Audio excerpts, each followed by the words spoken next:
পবিত্র ঈদুল আজহা সামনে রেখে রাজধানীতে জমতে শুরু করেছে কোরবানির পশুর হাট। দেশের বিভিন্ন জেলা থেকে ট্রাক ও ট্রলার ভর্তি গরু, ছাগল ও মহিষ নিয়ে ঢাকায় আসছেন খামারি এবং ব্যাপারীরা।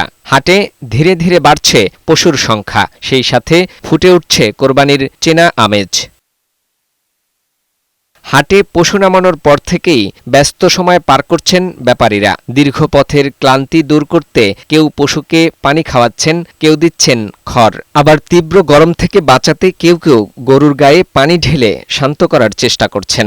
খাবার দাবার সব কিছু মনে করেন ভুসি, কেয়ার, কস্টিং খরচ অনেক বেশি, এর জন্য একটু দাম একটু তো বেশি থাকবে। এটা সাধারণত 1000 কেজির ওপরে, আমরা সাধারণত 22 লাখ টাকা চাচ্ছি। আমরা সস্তায় ছেড়ে দিব, আমাদের ছাড়া ইচ্ছা আছে, যার ভাগ্যে আছে সে তো অবশ্যই পাবে।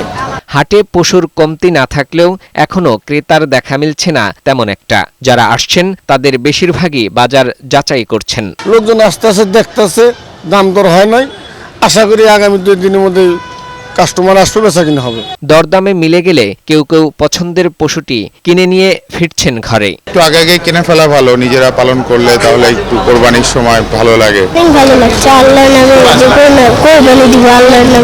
ঢাকার 2 সিটি কর্পোরেশনের আওতাধীন এলাকায় এবার বসেছে মোট 24টি পশুর হাট।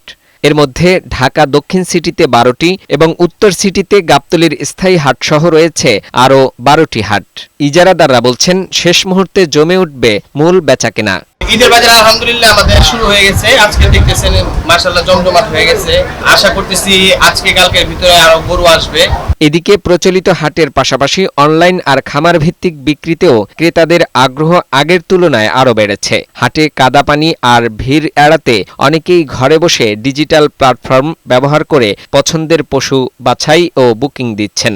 অনলাইন কিংবা অফলাইন পছন্দ ও সাধ্যের মেলবন্ধনে শেষ পর্যন্ত একটি উৎসবমুখর কোরবানির হাট প্রত্যাশা করছেন সংশ্লিষ্টরা। ফাহিম নাইম, বৈশাখী সংবাদ, ঢাকা।